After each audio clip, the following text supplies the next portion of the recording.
మాఘపురాణం 7వ అధ్యాయం. లోభికి కలిగిన మాఘస్నాన ఫలితం.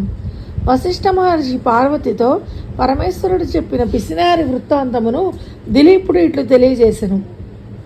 పార్వతి, చాలా కాలం కిందట దక్షిణ ప్రాంతమందు అసంతవాడయను నామము గల పెద్ద నగరం ఉంది. అందు బంగారు శెట్టి అని వైశ్యుడు ఒకడు ఉన్నాడు. అతని భార్య పేరు తాయారమ్మ. బంగారు శెట్టి చాలా పిసినిగొట్టు. తనకున్న పిత్రార్జిత సంపదయే లెక్కకు మికుటముగా ఉంది.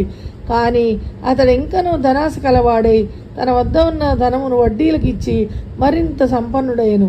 కానీ ఒకనాడైనను శ్రీహరిని ధ్యానించుట కానీ దాన ధర్మాలు చేయుట కానీ ఎరగడు. అంతేకాక పేద ప్రజలకు వారి ఆస్తులపై వడ్డీలకు రుణాలిచ్చి అనుకున్న గడువుకు రుణం తీర్చనందున తప్పుడు సాక్ష్యాలతో వ్యాజ్యములు వేసి వారి ఆస్తులు సైతము స్వాధీనం చేసుకునేవాడు. ఒకనాడు బంగారు శెట్టి గ్రామాంతరం వెళ్ళాను. ఆ రోజు సాయంత్రం ఒక ముదుసలి బ్రాహ్మణుడు బంగారు శెట్టి భార్యను చూసి, తల్లి, నేను ముసలివాడను, నా గ్రామం చేరవలసి ఉన్నను, ఇంకనూ 10 ఆమడలు వెళ్ళవలసి ఉన్నాను. ఇప్పుడు చీకటి కాబోతోంది. ఆకాశంలో మేఘాలు ఉరుముతున్నాయి. చలిగాలికి వణికిపోతున్నాను. మీ ఇంటి వద్ద రాత్రి నన్ను ఉండనిమ్ము, నీకెంతైనా పుణ్యం ఉంటుంది.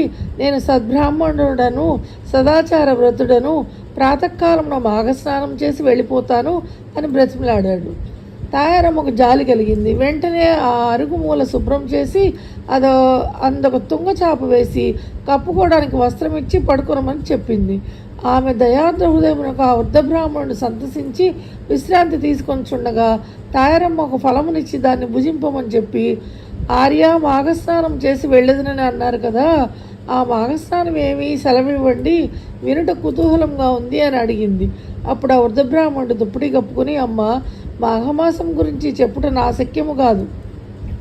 ఈ మాఘస్నానములో నది ఎందు కానీ, తటాకమునందు కానీ, లేక నూతి ఎందు కానీ సూర్యోదయము అయిన తర్వాత చన్నీళ్లు స్నానం చేసి విష్ణు మందిరానికి వెళ్ళి తులసీదళములతో పూలతో పూజ చేసి స్వామివారి ప్రసాదం స్వీకరించవలను. తర్వాత మాఘపురాణం పఠించవలను. ఇట్లు ప్రతిదినము విడవకుండా 1 రోజులు చేసి ఆఖరణ బ్రాహ్మణ సమారాధన, దాన ధర్మాలు చేయవలను. ఇట్లు చేసిన ఎడల మానవునికి రౌరవాది నరక విశేషములలో పడవేయు అశేష మహాపాపములు వెంటనే నశించిపోవును.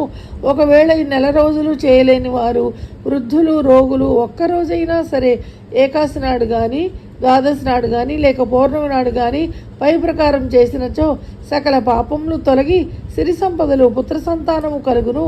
ఇది నా అనుభవంతో చెప్తున్నాను అని చెప్పగా ఆ బ్రాహ్మణుడి మాటలకు తాయారమ్మ మిక్కిలి సంతసించి తాను కూడా ప్రాతకాలంలో బ్రాహ్మణుడితో పాటు నదికి పోయి స్నానం